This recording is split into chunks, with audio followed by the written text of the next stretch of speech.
Sore guys, jumpa lagi dengan Sukmakun dan hari ini sore yang panas banget di Jakarta Selatan. Hari ini Sukmakun mau ngomongin sebuah HP 1 jutaan terbaru dari Xiaomi, yaitu kalian sudah tahu ya dari bentuknya, ini adalah Redmi 10C atau Redmi 10C yang dibekali dengan AI super camera 50 megapiksel. Sebenarnya Sukmakun nggak mau ngebahas HP ini terlalu dalam ya, cuman mau ngobrolin aja sebenarnya bahwa di tahun 2022 ini seharusnya semua pabrikan itu mampu untuk menghasilkan handphone seperti si Redmi 10C ini dengan harga di bawah 2 juta. Pabrikan harusnya sudah mulai bisa untuk memberikan prosesor yang cukup powerful atau bertenaga. Si Redmi 10C sendiri ditenagai oleh Snapdragon 680 dengan proses fabrikasi sebesar 5 nanometer, di mana sebenarnya dia bisa menghasilkan prosesor yang hemat daya namun sekaligus tetap powerful. Dan untuk masalah bodi yang dari plastik seperti ini sih sebenarnya nggak masalah juga ya. Toh justru dengan bodi plastik seperti ini akan menjadi lebih awet. Untuk peletakan fingerprint di sensor di belakang ini juga nggak menjadi masalah yang cukup besar karena masih cukup nyaman untuk digunakan, bisa dijangkau dengan baik juga. Oke. Nah, kemudian juga untuk kualitas layar, si Redmi 10C ini walaupun dia resolusinya hanya HD+, dia bisa memberikan kualitas layar yang baik. Jadi dia itu nyaman di mata.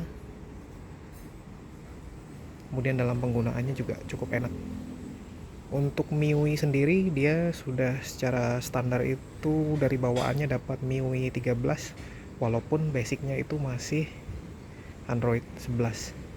Cukup disayangkan di situ dimana pabrikan lain itu secara default sudah bisa memberikan Android 12, yang mungkin kedepannya Xiaomi bisa berbenah diri dengan memberikan software yang lebih improve. Untuk kendala iklan sih saya nggak mengalami karena dari setting awal itu sudah saya setting untuk beberapa hal yang berkaitan dengan ads atau personalisasi yang berkaitan dengan ads itu saya setting ke off atau permissionnya saya off kan atau saya matikan. Untuk baterai sendiri dengan kapasitas 5000 mAh itu dari pemakaian seminggu terakhir ini dengan kondisi dual SIM on, data single, kemudian untuk data itu kebanyakan pakai mobile, itu rata-rata lebih dari 1 hari. Jadi biasanya 1 hari setengah itu saya baru melakukan pengisian. Kalau untuk pemakaian standar sehari-hari sih lebih kepada biasanya buat trading ya, buat trading ini di MetaTrader 4. Kemudian ya untuk aplikasi-aplikasi lain sih standar aja. Media sosial ya paling terkadang buka Instagram, terus kadang juga nonton Netflix. Dan juga kalau nonton Netflix sih ini dia udah support dan ya tetap enak aja sih. Dan kalau kondisi malam hari itu juga dia tetap ada kayak dark mode gitu ya. Dan untuk HP ini sih saya dapatkan sedikit di bawah harga pasaran karena memang ada cashback dari Tokped. Kemudian saya juga masih punya simpenan GoPay Coins yang jumlahnya mungkin hampir 300.000, sehingga secara total kalau yang uang cash saya keluarkan untuk handphone ini itu cuman di kisaran 1,5 jutaan aja. Kalau untuk kamera sih ya dia sebenarnya cukup standar, tapi hasil perekamannya itu sudah cukup baik untuk videonya, walaupun dia maksimum itu hanya ada di 30 fps aja ya. Ya 720p 30 fps dan 1080p 30 fps. Dan kalau untuk kameranya sih kalau kalian butuh detail lebih ya itu sebaiknya memang dari settingannya itu dirubah ke 50 megapiksel. Untuk HP yang sedang saya pakai untuk merekam ini adalah Samsung A33 ya, yang 5G. Ya, body cukup tipis, cukup compact, enteng, dia nggak terlalu berat gimana-gimana. Untuk dibawa-bawa juga cukup nyaman.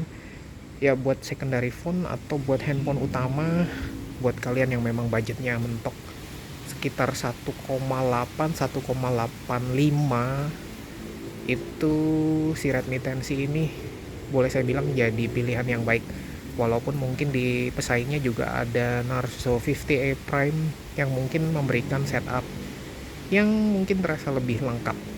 Tapi kalau untuk prosesor saya masih tetap menjagokan si Snapdragon 680 ini.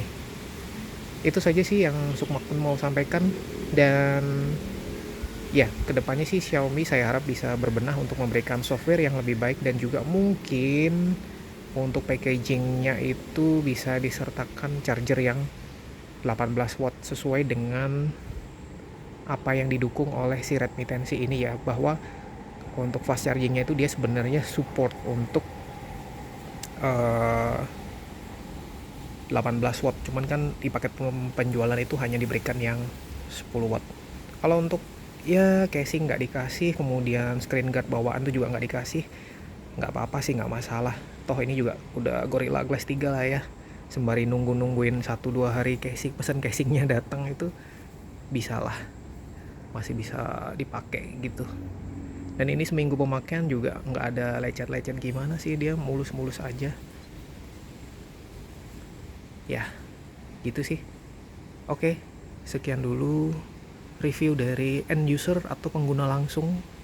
Saya menempatkan diri saya sebagai pengguna langsung, bukan reviewer, dan ini juga saya beli sendiri dengan dana sendiri. Semoga bermanfaat buat yang mau meminang Redmi 10C ini. Oke, Sukmakun undur diri dan terima kasih.